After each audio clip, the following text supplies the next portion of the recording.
You always combing your beard, man, on the videos.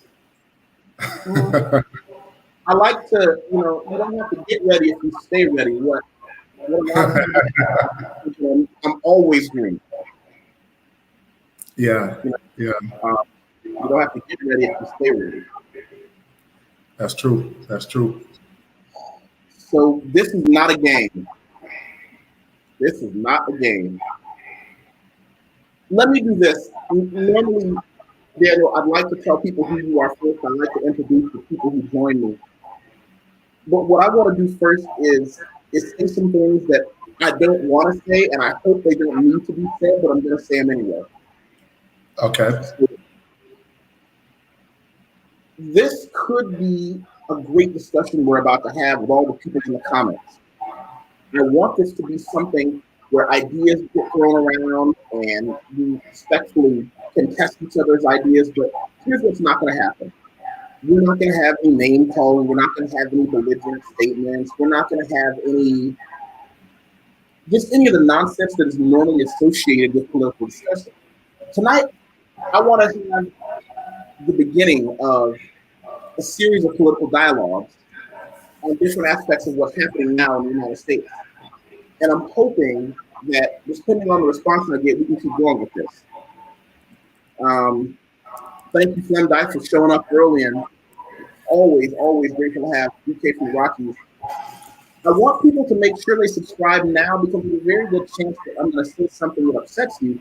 The problem is, we talk about a lot of things. So we talk about money, my favorite subject, investments and security and savings. We talk about world travel, not just Brazil where I live.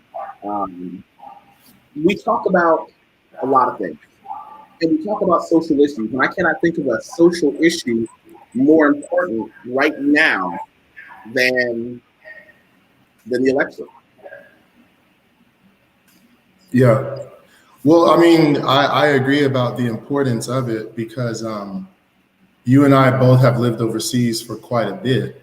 And we don't really know about other countries' elections. So we think, you think about your politics, we think about ours. But because of America's presence on the world stage, actually a lot of people are much more invested in the US elections than Americans might think if they don't go abroad. And so that's something that's been a surprise to me since like the early 2000s. You know what I'm saying? And with the level of, I don't know, the level of severity of some of the issues at play, there are a lot of political tensions, this worldwide pandemic that's going on. Yeah, I mean, it's definitely, there's definitely a lot to unpack, about let's do this. Because okay. I don't want to be too much of a savage about it. I want to introduce you, and I want to tell everybody, because some people still don't know that you have your own channel. Okay. And I think it's criminal that you have 47 subscribers, considering how great you have received here with me. Tell them who you are, where you're from, and what brings you where you are. Okay. Well, everyone can see my name is Daniel Oliver. I'm from Austin, Texas. Like Yusef, I've spent most of my adult life overseas. And most of that's been in the Middle East and Pakistan. Just someone who comes from a sociology background, what I do is apply this this drive to basically know and understand and kind of make sense of the different things that people do and make meaning of their lives, and all the comparisons that you can make in different cultures and different religions and stuff like that. And I just try to bring a lot of that perspective into my YouTube channel as well as other things that I do. And somewhere along the way that brought me into getting in contact with Yusef. Once we met, we kind of just hit it off. And, so I'm always happy to be a guest on your programs. Here I am again today. Well, let's do this. I want to also tell people about the very first time you came as a guest. And we talked about being a Black American refugee in Pakistan, which I believe is related to the context of what we're talking about now, because where I want to come from isn't just as a American voter, but as an expat voter. Yeah. Right. I want to tell everybody that first there's this. I'm going to show this to everyone. Good afternoon, Brother Hafez. I'm going to share everybody before we really get into it. I want to share this with everyone. We did Black American refugee in Pakistan, and I'm not going to really beat a dead horse, but what I will say is there's a lot about being a Black American living overseas that people just don't know.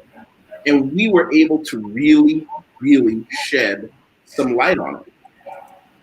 Yeah. We were able to give people some information they didn't have before. And that's really what kicked it off for us. And I'm going to leave that here for everyone. Okay. Cool. Yeah, I mean, I definitely recommend people check out that conversation because the idea, the two words American and refugee are words that a lot of people don't even think about going together. But it's a growing phenomenon. It's something that I've considered myself for quite some time for various reasons that we go into in the video. But just really quickly, at that time, I was in fact living in Pakistan. I'm in Oman now. And I think it's a shock to most people that just statistically, and even on a day-to-day basis, it's safer for African Americans or maybe even other Americans to be in Pakistan, which people typically think is very violent, than it is in the United States. I mean, there are no mass shootings, for example. You don't have an issue with police. So just those two things alone made me feel like, you know, just that burden was lifted. Like I can go anywhere, do anything. And I never felt like any encounter that I had any potential for conflict. Well, yeah, for death. I mean, one of the things that we can talk about again on another channel is that realization that any place outside of the United States is safer for a Black American. And a lot of folks don't really catch that. But this is the root of how I want to tell you, and I want you to kind of be the everyman in case I leave something out. Like I said, this is going to be the first in several political discussions, but I want to go in first and say, I'm glad right now that so many of my friends are angry.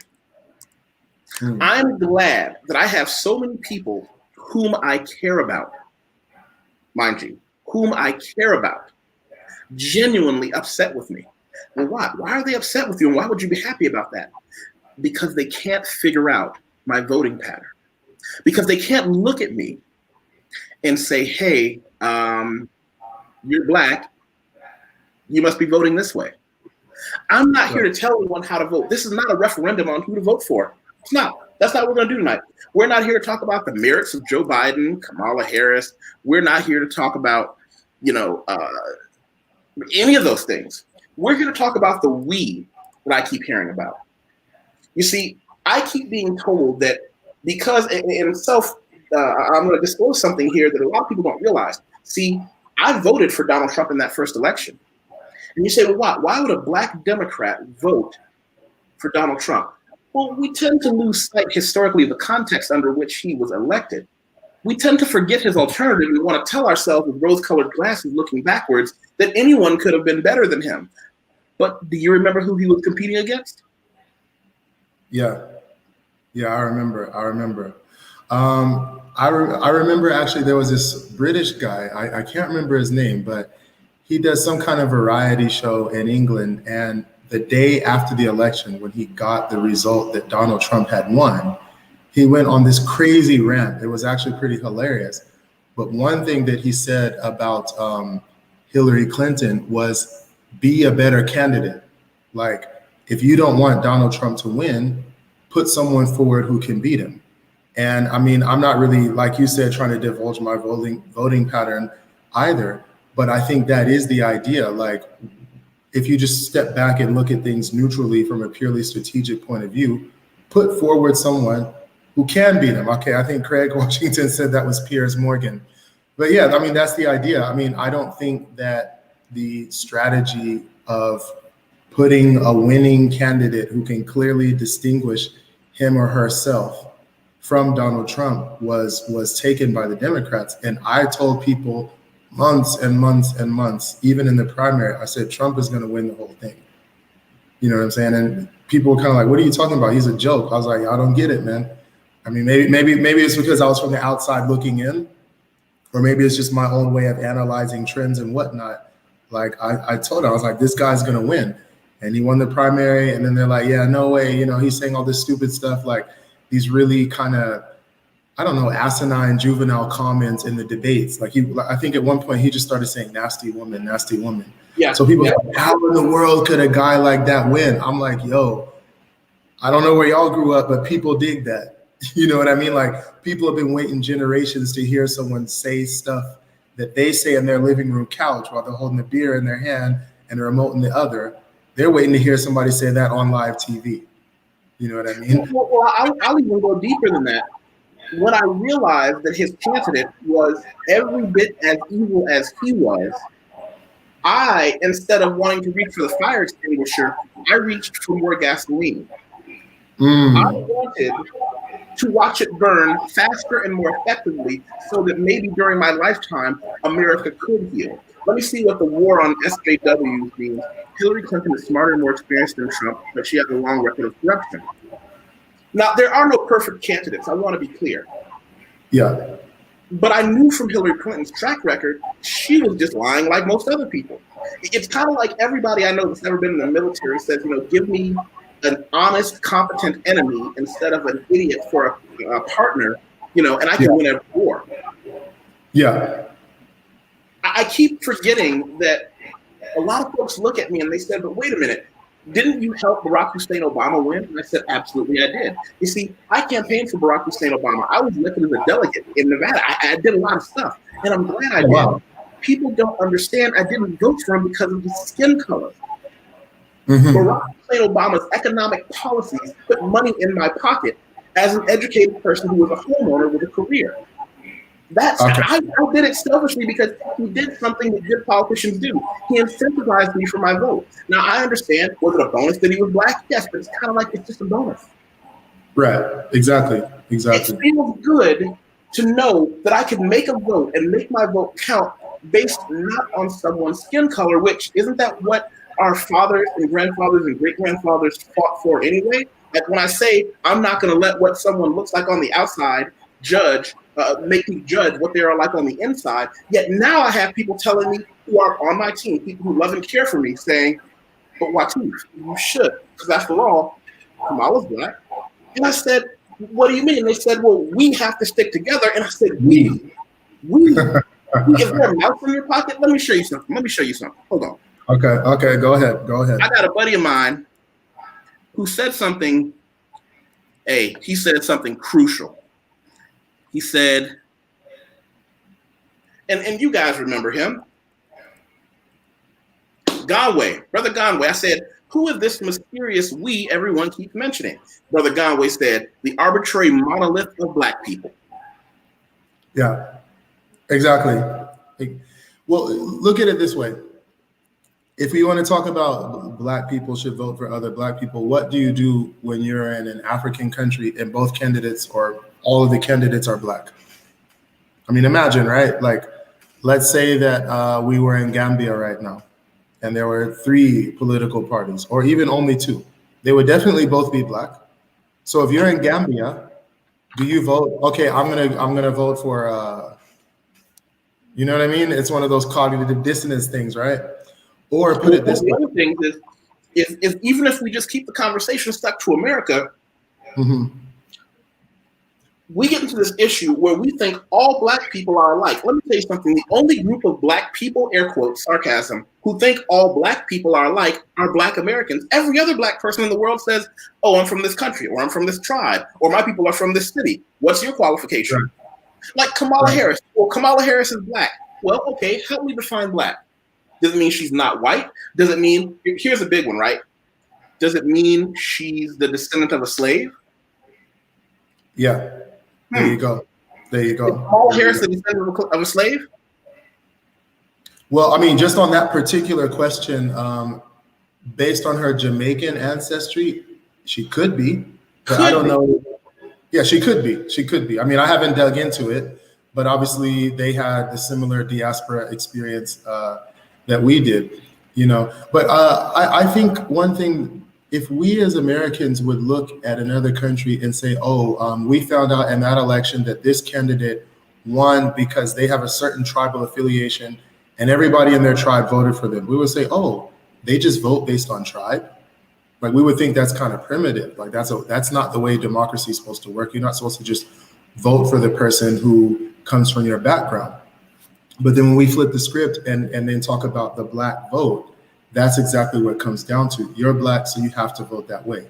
Or if there's a Black candidate, you got to vote for that candidate. Like, they're one of us. You see what I'm saying? Hafiz is dropping it right now. Hafiz is dropping it right now. And if we go into this history of Blackness, whether it's in Jamaica, not everyone that was Black in a given place is in the same socioeconomic circumstances and will therefore have the same concerns as you do. Like, even in America, in Louisiana, free persons of color who we would now consider Black and who got reclassified as Black actually didn't consider themselves Black at the time, and they were actively involved in owning and trading in slaves, because they're kind of like, we're a different class. Like, we're a kind of a mixed race group of people who are neither white nor Black. So we're kind of in the middle, and we will participate in the economic advantages of not being Black that white people do. Now, 3, 4, 5 generations later, they're considered Black, but they will not be looking at you or me or things the way that we would expect them to, based on label, based on that label. I think Alton had a comment for you. Yeah. Okay, Alton, yeah. I was actually in Lahore, and I have visited Karachi, and like, yeah, it's a different story. Like, Lahore's garden city, very modern. I mean, the whole thing looks like you're just driving through gardens, literally. And Karachi's really dilapidated. I mean, everything looks 100 years old, like windows are broken out and stuff like that. And I remember one night I was on my way to the airport, and we had to take an alternative route because there were protests. And like 9 out of 10 shops were shut. And I actually saw some like anti-American graffiti on the wall, and my driver was stopping and saying, trying to ask for directions. I was like, dude, just go. Because every time you stop and ask for directions, people look and see who's in the car, you feel me? So yeah, Karachi is a whole different kettle of fish, you know what I'm saying? But Lahore is pretty cool. Lahore is pretty cool, yeah. So Brother Davi Botini said there is a powerful proverb here in Brazil: Protestants should vote other Protestants. Offer results all the time, same goes to color.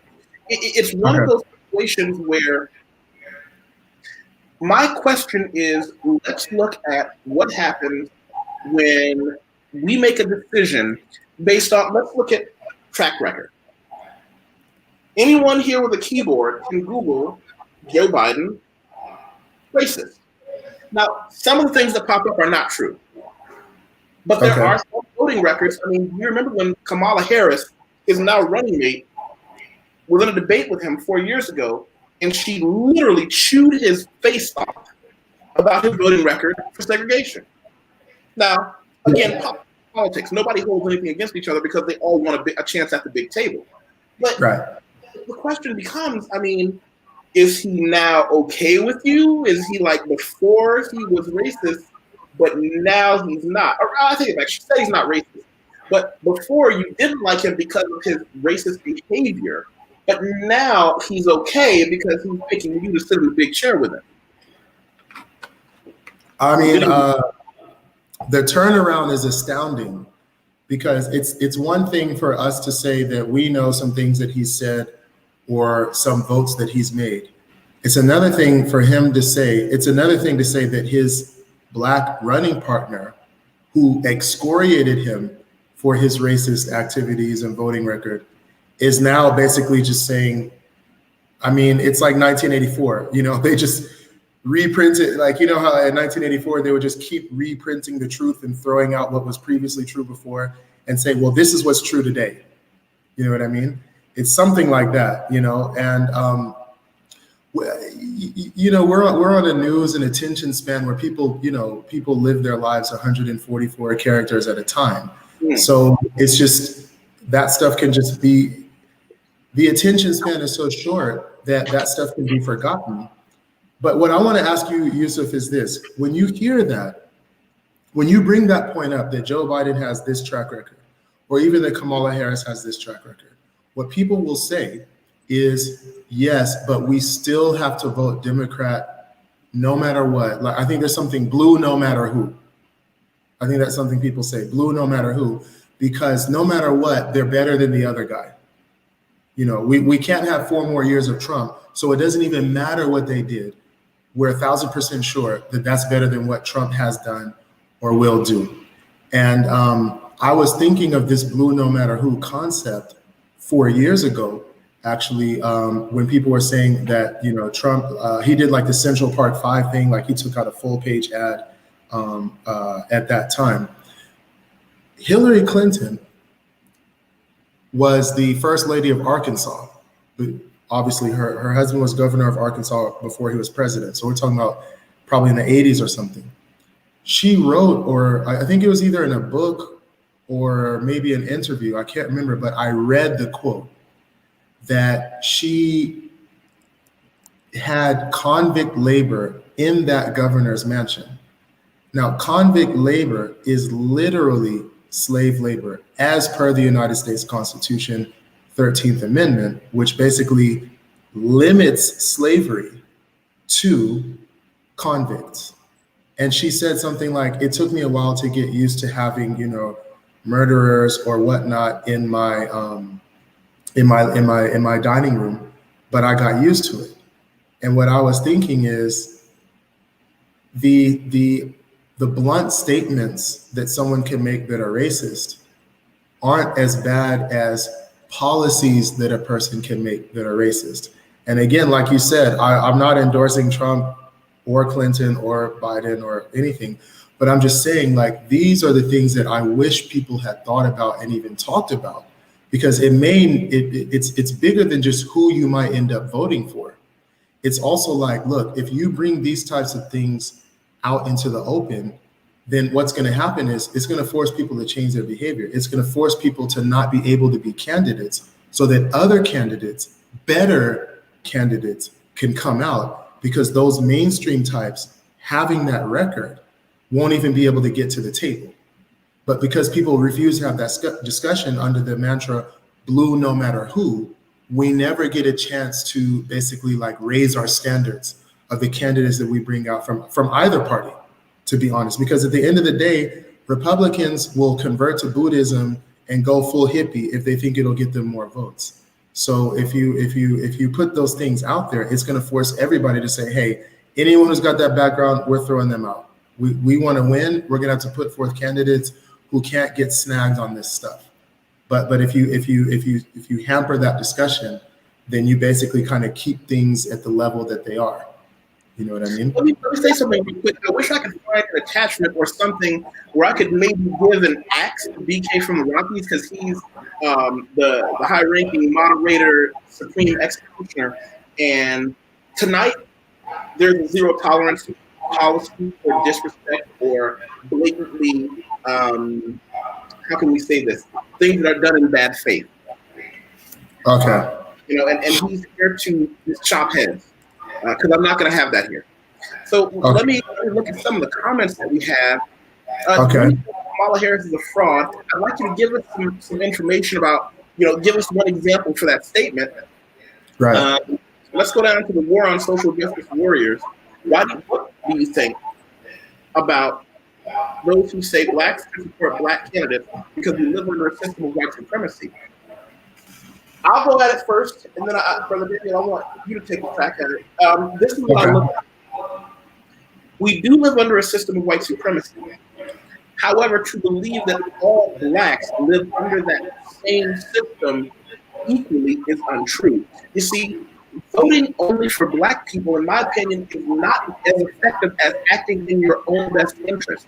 And the first way to act in your own best interest, selfishly, is to say, I'm not going to give this system of white supremacy, which will tax me unduly for mistakes that I make and hurt me in the long run. I'm going to make sure me and those in my house do a little bit better every day. It means doing the hard part. Let me go to Candace Owens, who's been saying the same thing as Minister Louis Farrakhan for the past how many years. If we just clean up our own house first and say, I'm going to take a picture of a dirty cop behaving in a white supremacist manner on Monday, but then on Tuesday, when I see the dope man or the pimp in my neighborhood, I'm going to take a picture of him with my phone camera too and send that to the cops. You see, that's when white supremacy has a lot less power over you. I remember Louis Farrakhan once said, if we don't take control of our own neighborhoods, the police will. Brother Daniel? Okay. Well, first of all, I think someone said that you're echoing. So maybe Harvey, yeah. Okay, so I think that it might be when I'm coming through your speaker. So how about when I talk, I'm going to mute you and you unmute yourself. We'll try that system, but go ahead. Okay. So about this idea of voting for a Black candidate because we live under a system of white supremacy. Well, again, I agree with Yusef that we do live under a system of white supremacy. But let's look at the let's look at how simply you can fall into a trap by doing that. What if you have a Black candidate who's going to put forward the agenda of white supremacy, but you would be endorsing it because you're not going to look at what that person's going to do.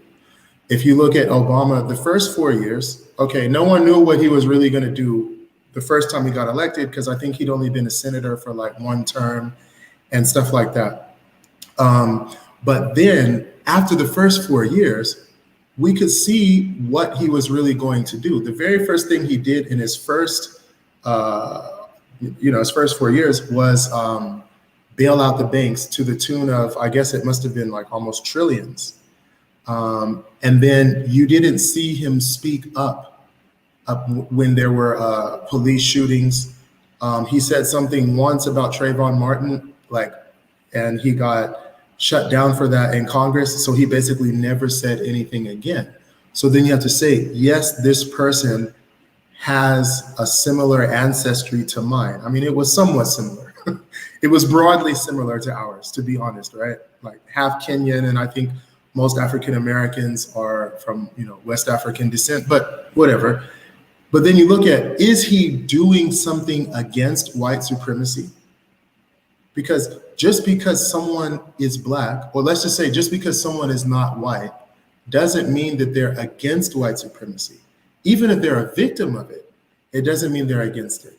It doesn't even mean they're aware of it. It could be that, hey, I'm doing well under this system, so I don't want it to change because I don't want to lose my advantages.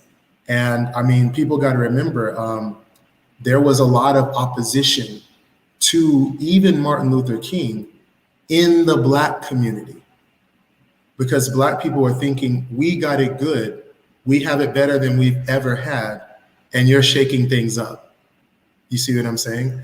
So you can't automatically assume that someone who has a general stake in, or let's say in ideal conditions, this person would be better off. Once the revolution's over, this person will be better off than they are now. They might not see it that way. They might see it as, hey, I just want to get the most I can in the way things are, because I can predict how things are going to go. If we have a new system, you know what I mean? Like all the progress I've made might get set back to zero. You know what I'm saying?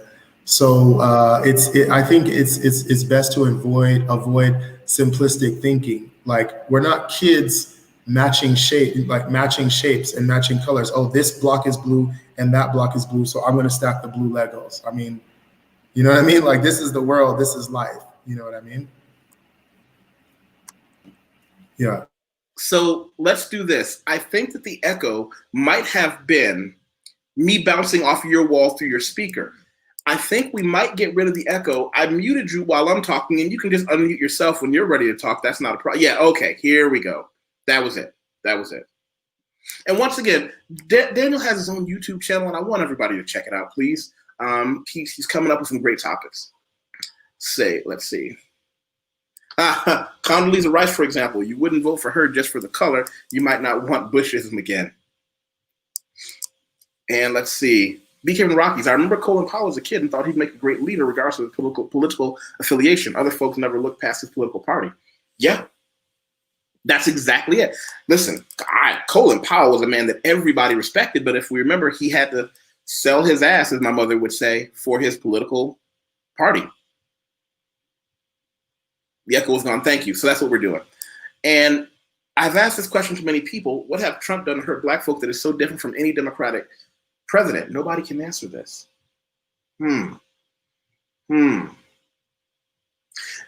Symbolism matters, and I understand that. But for every one Kamala Harris or Barack Hussein Obama, there are hundreds of businessmen, educators, teachers, whose names we refuse to remember. Not that we don't find out who they are. We refuse to extol their virtues because why? It's just not cool. Thanks, BMT. I appreciate for Business Minded Talk. I appreciate that. He's at his own channel too, and I'm going to be a guest there, and I'm going to definitely share it with the people on my lists when I'm there.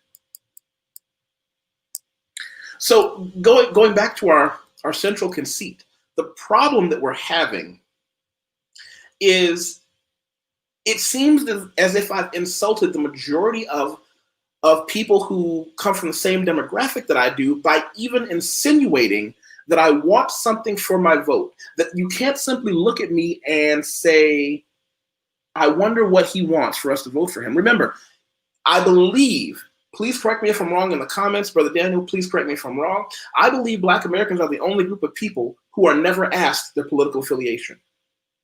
And when you're taken for granted, remember, if somebody knows every time you come over to play cards at their house, you're bringing a cheese pizza, the first Friday they appreciate it. The second Friday they think you're awesome. The Friday after that, they just kind of stop cooking because they assume you're going to bring a cheese pizza.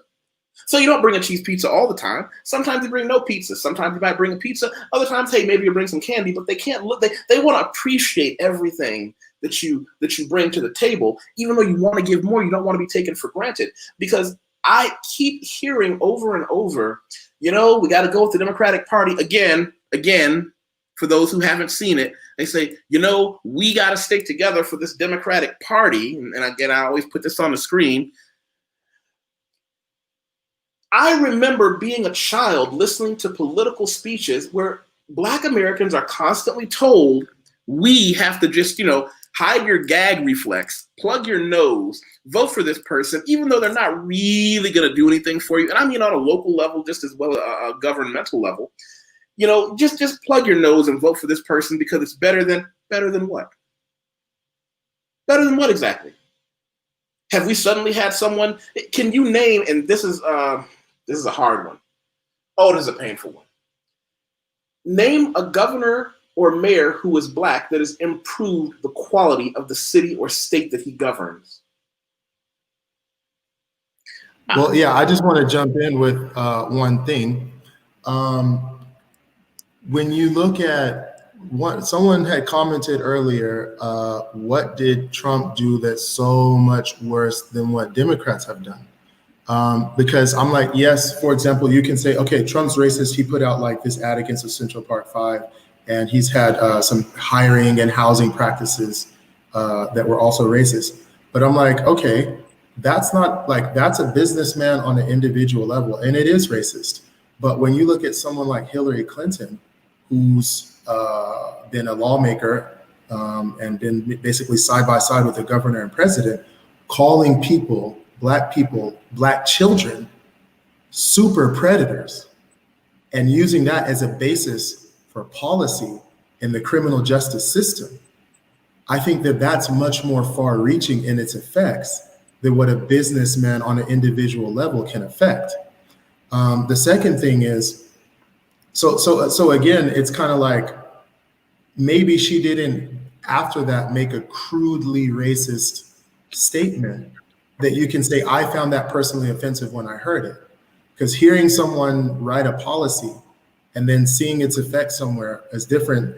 It's not going to shock you in the same way. But if you look at also this idea that your vote can be taken for granted, Black people will get together and correct each other and, like you said, upbraid each other. You got to vote Democrat. You got to vote Democrat. But I don't think that Democrats get together, nor do Republicans for that matter, and say, we got to do something for Black people. The Black people, you know what I'm saying? Like, what is our Black agenda? We got to improve our Black agenda. Let's measure how much we've accomplished since, the last time we sat down to talk about this. Are we meeting our targets? You know, and I know, and everyone knows that that does not happen. They get to say, we got their vote anyway. Let me. There are a few things that popped up. Yeah, this is true. Harvard Williams, the old pictures of Trump and the Clintons at dinner parties. They know each other. Tiffany said Colin Powell decided not to run. Why are you bringing up his name? Well, when I was thinking about Colin Powell earlier, because he was someone I would have supported as a presidential candidate, but the reason he did not run is because he chose to burn his credibility with the war on terror and weapons of mass destruction. Once it was found that was a fraud, his political viability went from amazing to zero. And for the record, I don't think he was targeted as a Black person for that. I just think his party said, hey, you're going to carry the water for this one. You've had a good run, but we need somebody to be the mule, and it's your turn. I don't think he was treated any better or worse than Republicans would any of their own, because remember, they have a long history of what I call battlefield mercy. Once one of them is wounded, they're like, hey, well, you just have to confess to some crimes you didn't even commit so that we don't get down. One of the things I heard as a child was that Democrats want to fall in love, Republicans want to fall in line. And one of the things that I always admired about the Republican Party was they decided we're never going to stab each other in the face. We're going to make this work. I don't care how terrible of a person you are. We're going to win no matter what. Let me move down the line. Okay. Mayor of Atlanta. You know what? Let's learn Spanish TV. I'd like for you to expand on that. Thank you for bringing his name up. Walter Washington, D.C., please give me some more information on this gentleman. Right. Tiffany, see, it looks like Tiffany gave me another. If you can't see what Trump has done to Black people, why are you leading this discussion? Excellent question. All discussions need to be had. I'm not here to be right. I'm here to explore this topic. I'm here to have respectful conversation and discussion with people I enjoy talking to, like you, Sister Tiffany. I'm here to make sure we shine light into those deep, dark corners of discussions that nobody wants to have, and we do it in a way that we all walk away with something. And I'll put, Sister Tiffany, if you'd like a join link, I'll send you one right now. You're welcome to join the panel. Yeah, no. Check this out. This is what happens when you take the vote for granted, right? I had a friend when I was in Saudi Arabia, and he actually had been a lawyer in New York City. And he was, I think, in Brooklyn, maybe even Bedford-Stuyvesant. So he was doing some work in the African-American community, some kind of legal work. And he wasn't African-American himself. Now, when Obama was running the first time, he told me, this is what people were actually saying. They're like, oh, he's got it. Like, he's one of us. Like, he's got our back. And he said, what did he actually say? Like, he's been giving all these speeches, all these campaign speeches. He published a book. What has he promised to do for you, for African Americans? And they said, he can't say anything because he'd lose votes, but we know he's going to do it. So he was like, yo, did you meet in person in secret? And he told you, I have an agenda, but I'm just going to kind of not say anything publicly until I get in office, and then I'm going to push everything through. And they're like, no, we know he got it. And it was really naive to think that, because it's like, you could have sat there and said, look, man, you're going to look bad if your own people don't vote for you. So you need to give us some promises, just like everyone else did. I mean, just like everyone else says, like, you need to give us promises if you want our support. We want it out loud, because once you make it in public, you have to stand by it. But that demand wasn't made, number one, because he was Black. And so it's the assumption that, okay, if he's one of us, then he's down for us. And the second assumption was that, again, it's the Democrat thing. You know, the Democrats are on our side and the Republicans are against us. If you look at the history of both parties, you realize they'll reverse their entire agendas and their entire platforms if they think it will get them more votes. So Republicans at a certain point said, we've lost the white working class vote, And they started leaning further and further and further towards the right until they became what they are today. Whereas previously, as I guess some people may know, it was the Republican Party that was for abolition and initially for Reconstruction. So I'm not saying we should vote for them now because of that past. What I'm saying is it's clear that politics is it's about getting power. It's like a team will adopt whatever strategy it thinks it needs to win. No, they won't. And no, they won't. You know why I'm going to argue that point with you? Hold on. Let's go back up to where Brother Nathan said about Democrats pandering and it being extremely disappointing. Here's something I learned as an early teenager. My parents created a monster. They created me in a situation that allowed me to read at an extraordinarily high level very young. And I started just reading political material, and I realized more and more, because I grew up in the Reagan era, it seemed as if the Republicans were willing to win at all costs, because once you won, it doesn't matter what they say about you. And I started noticing the Democrats had more of a quote-unquote honor-based system, which sounds great on paper. But if you're in a fight with rules and your opponent decides he's going to kick you in the balls, you can take it. Or there are a lot of coaches that say, listen, every fighter's going to get one foul in a fight before they're penalized. You go right out there and you accidentally punch him in the throat. Not because you want to, but you have to show that you have teeth. Democrats refuse to do that. They keep doing the whole, they go low, we go high. What has high been getting you? I'm not here to say be evil. What I am saying is that we understand you have to meet people where they are. Yeah. Some men are civilized animals. We can have discussions. We can have disagreements. Other men will rob you if they don't think you can beat them to that. Yeah, that's true. That's true. Yeah, I mean, there's a comment that too many people focus on the presidency. Alton King wrote this comment, but they wonder why little changes. Transformation requires affecting local and legislative and executive branches. This is also very, very true. I mean, obviously, America is a federal system, so a lot of what affects your daily life is decided at the municipal level and at the state level. You know, like, for example, some cities are sanctuary cities where they basically say, you can make a federal law and do whatever you want. We'll break that law if we want to and provide refuge for illegal migrants. Or I think like with the marijuana issue, some states and cities have said you can say whatever you want at the federal level. We've decided to legalize it. So then in situations like that, it becomes clear that to a certain degree, who's in charge at the White House doesn't affect your daily life all the way. There's a lot more to it. And if you know, and I have a friend on Facebook who's always stressing that point. Like, you need to get out and vote in these local elections, you know, like the ombudsman, the aldermen, these referendums that happen in your city and stuff like that, you know, instead of just, you know, every 4 years. Like, you know, the idea of democracy is demos kratos, power of the people. Every single individual has power. So it's like, therefore, you are responsible and you are capable of shaping your society. So if you don't make that effort, you're basically neglecting your duty. Now, if I live in a monarchy, an absolute monarchy, I have no civic duty because everything's controlled from the top. I have no say, so I have no responsibility. But in a democracy where you have a say, you actually are guilty if you don't exercise it.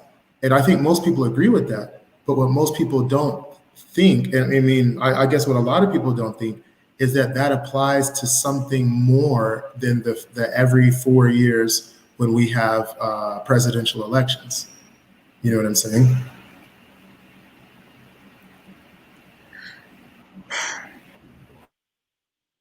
Here's where we are.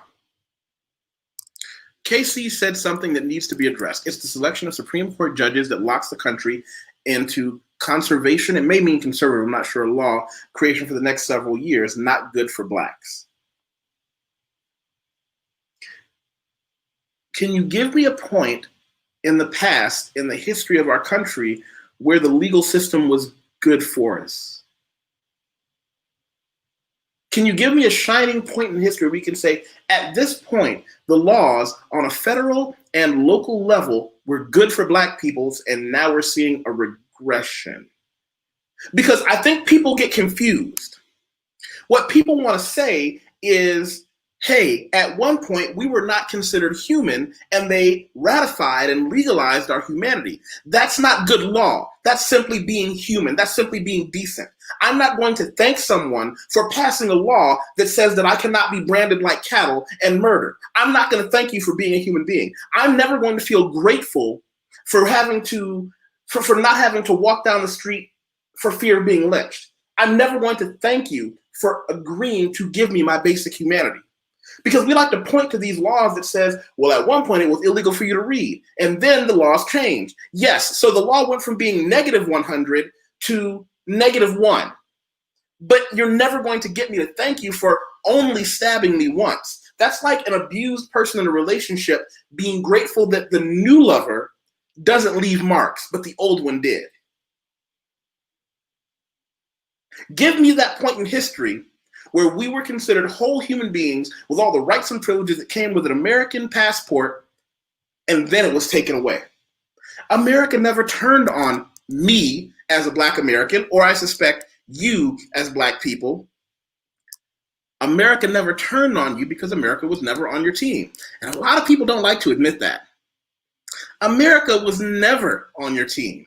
America was not on your team. They didn't just turn on you. You know? Brother Craig said. Let me come in on that point. I have grandparents, like probably a lot of people, who were African Americans that fought in World War II. And that was the first time that African Americans were allowed to be fully soldiers, like real combat, not just kind of like staff, like cooking and porters and stuff like that. And it's like you said, I'm like, why was that a privilege? Why was that a privilege? Like, we're allowed to fight for a country that is still exploiting us and lynching us legally. I mean, they only made lynching illegal at the federal level like last year or exactly. something. So then they say, oh no, this was an honor for us. This was us actually finally getting our due, that we get to put our lives on the line for this country. I'm like, what are you talking about? And so then these same people were going to Europe or Japan, and while they were there as soldiers, they could walk around. I mean, they had lovers, people just were happy to see them, whatever you might say. When they came back, if they were wearing their uniforms, I think maybe this was after World War I or World War II, they could actually be lynched. The same people who fought for freedom and freed Europe and freed Asia, I mean, they freed entire continents, and they still didn't have freedom back home. I mean, you know what I'm saying? So this idea that the system is somehow going to work for us and we just need to vote for the people who are going to do it, I'm like, it doesn't change the laws. It doesn't change, like you said, the history and the background. If you have one candidate in the office versus the other, it's the same ship, and the ship is headed in the same destination. The coordinates are set. The pace is set. You just have a different captain. The real objective ought to be, are we going to change the destination of this ship? Or are we even on the right ship in the first place? You know what I mean? I think it's like, you got to like take a step back. You know what I mean? You just said something crucial. You said we're on a destination. I'm going to use that as an amazing segue, right? For those who don't know, part of my career over the past year, it's taken a sharp turn. Find me on LinkedIn. When you find me on LinkedIn, I want you to look at two things. The first thing I want you to do is look at this. See, I've been doing expat relocation services. That means there are tons of Americans looking to get out of the United States and move to Brazil legally. What does my company do? Help them with visa, residency, permit applications, health cards, getting into the system, doing all the boring ass paperwork together over a long period of time, because guess what? Anybody who says they can do it for you quickly and easily is lying. That's what my company does. But then the other thing I want you to look at when you find me on LinkedIn is I want you to scroll down. And before you contact me, I want you to say, well, I wonder if this guy is really who he claims to be, and look at the recommendations. This is where other business professionals who have done business with me on various levels put publicly under their business name saying he is who he claims to be. He is what he is advertised as. That's what I want you to do first. And when you talk about the ship being a destination, I have a friend who, he gave me a great, how would I put it, analogy. By the way, KC said, it's not what the Supreme Court has done for us. The focus is what we don't want them to do for us or to us.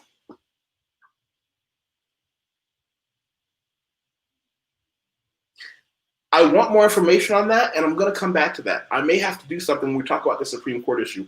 I agree that there is more to this. The Supreme Court issue probably deserves its own time. And I want to say I appreciate Kai NY007, clever name. Make sure you like, share, and subscribe. Share this on your Facebook or your Twitter like everybody else. Let's learn Spanish. The annual Mayor's Cup golf tournament has raised more than $280,000 for graduates of Atlanta public schools who need help with tuition, books, and room to meet their goal. Okay. Okay. Yeah, no, there's a further comment that the majority of Atlanta public schools are attended by Black children. So I think that's what Let's Learn Spanish TV was getting at. Now I get it. Yeah, I think I assume that's what they were getting at with the first comment, was that this benefits Black children. So here's what we can go. When you talked about having a ship where the destination is already locked in and set, my friend gave me an excellent analogy. He said, what? Let's say you have this mighty, mighty ship on the ocean. It's got the biggest and best engines. It's got the biggest and best sails, biggest and best cannons, but something happens and it starts taking on water and everybody realizes the ship's going down and help's not coming. Make peace with whatever you got to make peace with. The captain is crying. The first mate is about to put a pistol into his head. He hopes it's better than drowning. The crew is going crazy. But let's not look at them. Let's look down in the galley. If there is a slave chained to an oar and he realizes the ship is going down, does he cry? Does it really, like, he knows death is about to come, but he was chained to an oar anyway. You see, that's how a lot of Black Americans like me feel about the American decline. I want to say something out here, out in the open, in case any of you ever had a question. You don't owe America anything. Let me be clear. You don't owe America anything. If America crashes and burns, I hope you're out of America already, living your best life someplace else. Because if you're Native American or Black, you don't owe them anything. You didn't ask for oar on that ship. People will try to sell you the false narrative. Where would you rather be? Wouldn't it have, it's better to be in America than it would have been someplace in one of the African nations? What they're trying to do is say you wouldn't have been as successful there. The problem is I would be YusefWateef anywhere. I'd still be amazing anywhere. They want you to believe it wouldn't have been possible if you weren't in America. It's an awkward situation, but let me go back. Yeah, I mean, okay. This idea that you don't owe America anything is something, when you talk to Black people about the fact that you could be living your best life somewhere else, what I often hear back is, well, my ancestors built this country, so it's almost like I owe it to them to stay here. Now, number one, they didn't build it for you or themselves. Who are they building? You feel me? Like, who are they actually building it for? So whatever efforts that they put forward aren't coming to you. They made it the most attractive nation in the world. And what happened? After the Civil War, when there were so many dead or disabled white men, they flooded the country with Southern and Eastern Europeans who had previously been blocked from coming in. And they gave them land and loans and financing. They gave them housing and loans and financing to support that. And they denied it to Black people. But why would these Southern and Eastern Europeans even want to come in the first place? Because of what you had built, your ancestors had built. But the descendants were being denied that. So I don't think that I even owe it to my ancestors to stay in America, because I feel like whichever one of my ancestors was brought over in captivity wanted to go back and wanted his or her descendants to be raised where they were from. I don't think that my ancestor who was taken in captivity was saying, I want my descendants to be here. I mean, if I get kidnapped and taken somewhere, I'm not going to say that I want my descendants to stay here. I'm going to say I want to go back, or I at least hope that my children will know where I was from and get back there one day. So I think this idea of owing something is it's a kind of I don't know, man. It's like emotional blackmail. It's Stockholm syndrome. Yeah, but I believe Brother Craig said earlier Stockholm syndrome. But I always use a far more simple analogy. I don't think any of my forefathers that were lynched wanted me to be forced to eat my lunch under the same tree they were hung under. Yeah, that's simple. Exactly. None of my ancestors wanted me to be eating lunch under the same tree they got lynched in. If anything, if there was anything their last breath could have thought was, I hope my children and my children's children can get away from this hellish place. Right. And now then when you take that back to the original topic of today's talk, which is voting, here's what I say.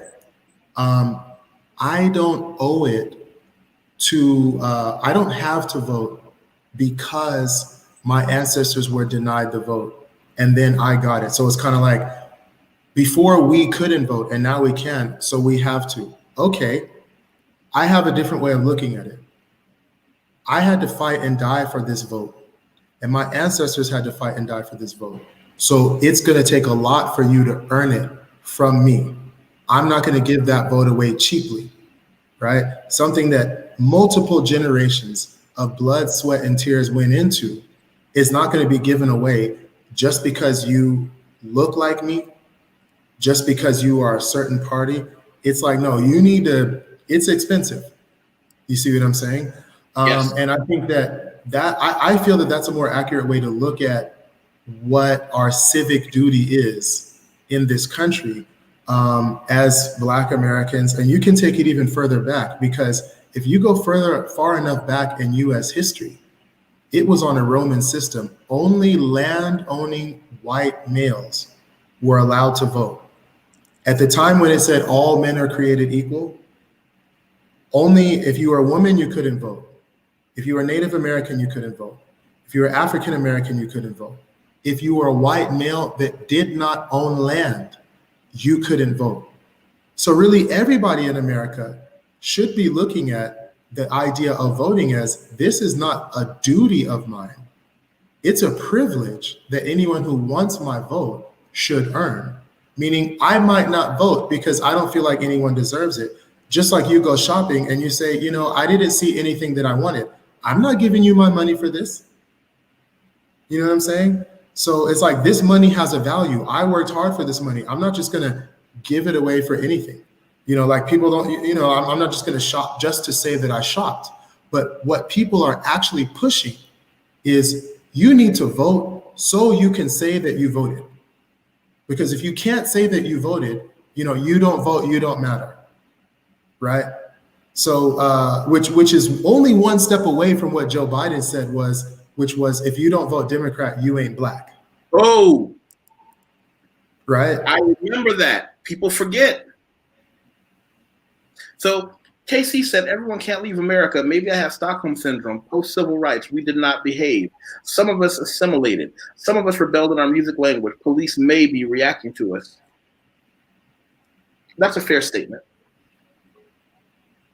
But it goes back to one of my original conceits is, we're not all Black the same way. The only time we're looked at as this, hey, we're all Black together, is this when someone wants something from us. How about there's a group of Black people, except we don't look at them as Black. They're a group of people who live overseas, are educated, and own their own businesses, and oh yeah, they happen to be Black. What can I do for their vote? I taste a bitterness in my mouth when people assume, oh, well, you're on board with us, the whole, we as Democrats. I'm like, why would you assume anything of me? I don't want to be the only man standing there for whom all of his decisions have been pre-guessed and determined. I have friends that are all over the diaspora, from Asian to white to African continent countries to South America to Brazilians. And whenever people have political discussions, everyone's eager to find out, so what is your political thought? They never ask the black guys, not the black Americans. Yeah. They never ask. Well, there's a funny story. I met a guy, I don't remember which part of Africa he was from, but we met when I was living in Australia, like back in 2002. And we were at a party. He asked me where I was from. I said, I'm from America. And his eyes went like, he's like, you have voted for Bush. It's just like Bush won the election, so he assumed I voted for him. And it just reminds me of this fact, like, look, it's not that simple. Like when you're black, people assume that you play basketball. They assume that you can dance. They assume that you like certain music.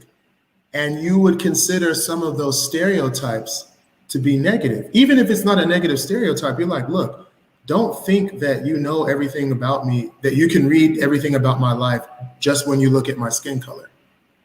But politically, we have to have the same nuance. Now, I know what a lot of people say, which is, so what are you saying? You're going to vote Republican? Because if you don't, like, you know what I'm saying? Like, what should black people vote Republican? They're against us. I'm like, what if it's that we could put forward something that either forces Democrats or Republicans to change, or that allows another party to come up? Yeah. Okay. So at a minimum, what we should be expecting is that people use their platforms, these presidential debates, vice presidential debates, to, for example, address the black brain drain that's happening right now, where you just saw an article in The Economist, I know you must have seen it, where black executives have been, they're calling it Blexit or something like that, right? Yeah. Black executives. So what if you saw something where Joe Biden or Kamala Harris or this other guy, Handmaid's Tale, what's his name, Mike Pence, said, we don't want the best and most talented African Americans to be leaving. We want your contributions here. We are going to do this, this, and that, because you said you're leaving because your children ain't safe. We're going to make sure your children are safe. When you hear stuff like that, then you can say, okay, this person, if you're black, you should vote for that person, because they've specifically, outlined a benefit that they plan to bring you as a black person, if they're going to address your issues. But I think that what you get from the Democrats is we're not as bad as them. I mean, that was literally Hillary Clinton's campaign slogan. I'm better than that guy. Yep. You know what I mean? Or she didn't even have anything else to say. And even Republicans are saying, hey, what the hell do you have to lose? Like, that's what Trump said, literally. What the hell do you have to lose? And he said, your lives are miserable. You're like this. You've been voting Democrat this long. What do you have to lose for voting for me? I'm like, okay, that's cute, but what specifically are you going to do for black people? Like, do you look at what our issues are, what issues we're bringing out related to housing, related to the school to prison pipeline, right? Yep. Related to, access to healthcare, food deserts, all of those things, and say, I have a list of issues that I've gathered from different black communities or from my expert team, et cetera. And this is my policy for those things. That's not going to happen. Sorry? I want everybody to take a chance to look at that. We talked about that brain drain. Yeah. So even Obama, right, never actually came out with, these are issues that specifically affect African Americans. You're a part of America. You have unique conditions that you face. They need to be addressed singly. It could be the best that you'll get, even from someone like Bernie Sanders, is I'm going to push for economic equality, which will benefit black people sort of as a secondary effect, meaning because you're part of the economically disadvantaged class, this will benefit you. But it's like, I'm not going to specifically address you. Kamala Harris said outright, I'm not going to put forward a policy that only benefits Black people. She said, I'm not going to do it. She was laughing. She was laughing. She was like, no way I'm going to do something that just benefits Black people. I'm like, no, but you need to, though. Right? I mean, I would feel that if someone wanted my vote, that's what they would need to do. Look what KC said. If a person does not vote, maybe they should consider expatting away and consider not coming back. That's what my Stockholm tells me. KC, contact me. And Let's Learn Spanish TV said, everyone can leave if they want to leave. I have to be careful with that statement. I have to be very, there's some nuance in there about who can and can't leave. Because it requires, it says it requires a great deal of courage to leave America, especially when you're raised to believe you're the best place in the world. But first of all, I understand why you believe that, Debbie. For those who don't know, Brother David is a friend of mine out here in Brazil. He speaks English, Portuguese. He's bilingual, which in America, if you can speak more than one language, you're like amazing. And the rest of the world is like normal. Yeah. He said, it takes a great deal of courage to leave America, especially when you're raised to believe you're in the best place in the world. Black Americans were never allowed to believe they're in the best place. It didn't take courage for me to leave. We were never treated well. That's why you find us leaving. Right. Another party is one of the answers. Definitely. I mean, but this idea of it's hard to leave when you think you're in the best place in the world. What Black people were led to believe is it's not only that America is the best place in the world, it's that you never were anything outside of your American experience. Like your race was never anything outside of America. We have this idea that, besides America, we're African booty scratchers. You see what I'm saying? Yeah. So then when it comes down to going somewhere, it's like, where would you go? Where you've never been anything anywhere but here. So it really is something like an abusive lover who tells his or her abusee that you'll be nothing without me. Right. And so that person internalizes that to think like, yes, this is a bad deal. I'm being abused. I have a lot of things that I'm not happy with, but they've internalized this idea that I'm nothing without this person. No one else would love me.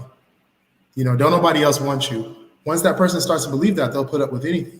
And I feel like that's the condition of African Americans. They think, oh, they're racist out there. They are racist out there. They don't like us over there. And I'm like, what do you mean over there? There's like 190 plus countries. I mean, which there? Are you talking about east or west or north or south? And this monolithic they is even more inaccurate than the monolithic us of what people are going to do and whether they're racist. But that's that Stockholm syndrome, that abused mentality of no one else would want you. You have nothing else to offer. I'm the only one who would even take you. You see what I mean? So snapping out of that mentality could not only open up doors for you to make a life somewhere else, but it would also open up doors for you to move forward this very stagnant political discussion that comes through every single election cycle of who we have to vote for. So one thing I want to say is we've touched on it quite a bit here, okay? We've touched on that whole concept of, oh, maybe you should leave and maybe you should do this. I want to point something out. We have a great guest in, dear Sister Maria Abreu. I'm the man for Brazil, okay? I want to be clear. If you want to talk about Brazil, come and see me. I'm the person to help you. But if you're looking for someplace like the Dominican Republic, I want you to contact her. She's got the answers. She's got all the legal stuff taken care of. It's what she does. She does it well. I know personally several of her clients, and they're happy with her. Okay. She's been on the desk before. The door is always open for her. This is her website. Check her out. She did not pay me to make that little plug for her. However, I will accept dinner. Yeah. Let's look at this. In the grand scheme, affirmative reaction was considered our reparations, but we did not pass it down to the younger blacks. Our problem, as a result, the baby boomer blacks not passing jobs. I don't think people understand that they didn't have the jobs to pass. We looked at affirmative action as if it was going to suddenly give us equality. It didn't. It just meant you got a job, but those jobs were still at the bottom of the barrel.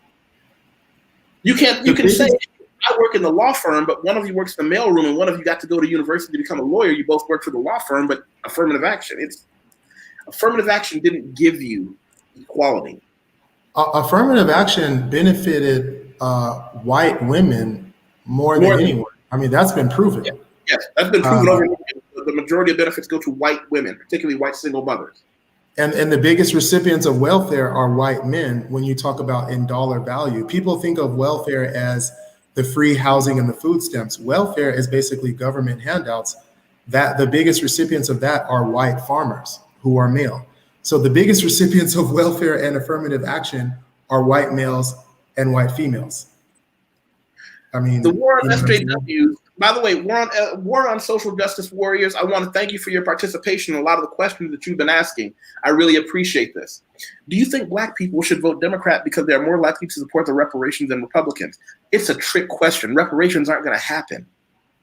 That's like the dog with a carrot in front of it. Hey, after 250 years of beating you in the head, we'll give you reparations maybe next year. If you believe that, I've got this fine plot of land in Florida, only a few alligators in it, and it's mostly mud, but I'm sure you can build a house there. Yeah, I mean, there was one primary candidate, one female Democratic primary candidate who was explicitly calling for reparations. And I can't remember her name, and that pretty much is the point. Like, she's long gone.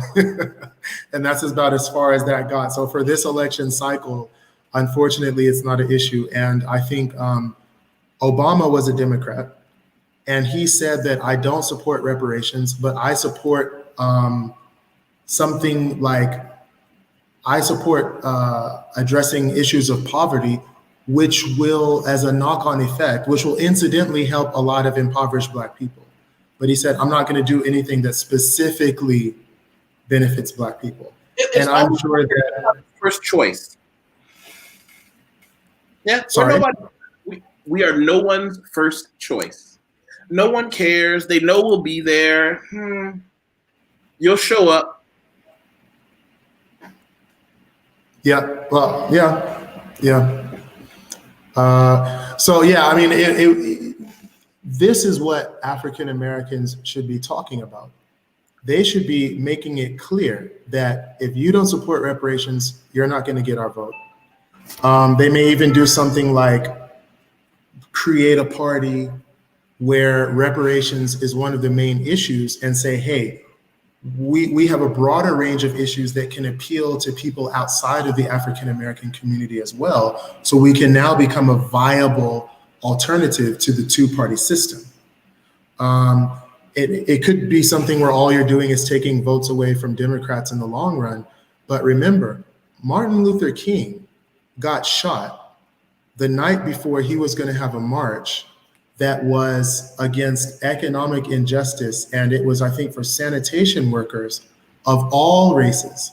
And he got poor Southern whites to agree to march with him because they realized that they were their plight was the same as other African Americans. And obviously, poor Southern whites are the least likely to stand up for their own interests if they think that Black people are going to benefit. However, that bridge can be crossed. Martin Luther King did that, but it was basically literally the last thing that he did. So the idea of creating reparations as a political issue and as a centerpiece with other issues that can attract, other voters around it, that can happen. But if you're waiting for Democrats or Republicans to do it, I agree with you, Yusef, that ain't gonna happen ever. You know what I mean? I just don't see it. So let me do this then. We had something pop up here. Where was it?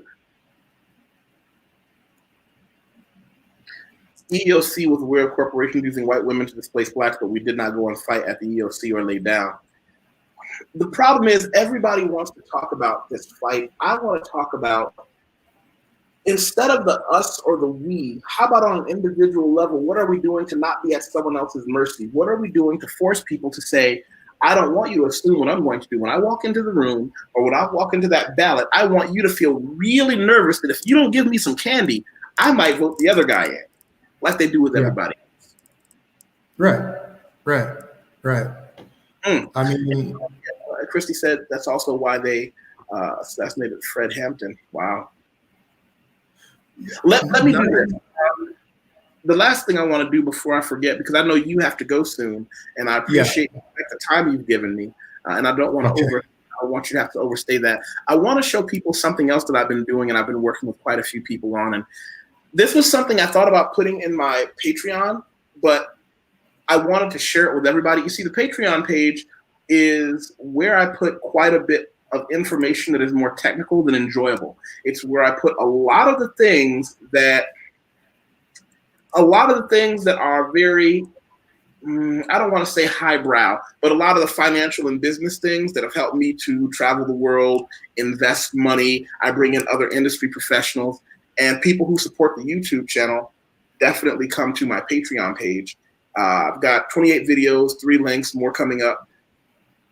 I hope that everyone takes a look, and if it's something that you find valuable, I want you to subscribe. Oh, that was a good one. Profit from Politics. That was a very good one. Okay. So let me do this. I want to say I can't thank you enough for taking time out of your day, especially so early in the morning. All right, no problem. Open. We have to do this at your place sometime. Yeah, definitely. Because it's hard to keep a discussion like this focused because you see so many little, rabbits that you want to chase, and it's like So yeah, I'm thinking, maybe I'll put forward a topic that is relevant to this that we can just go down soon, man. And I definitely appreciate being invited. I really loved all the things that the commenters had to say. First of all, the fact that, in a political discussion, it was respectful. That's almost unheard of. But yeah, there was some insightful stuff. So this was great, man. Thanks for having me. All right, to everybody, I always want to tell everybody the same thing. Be safe out there. And I hope that we all continue to have amazing discussion. Thank you. And I hope everybody enjoys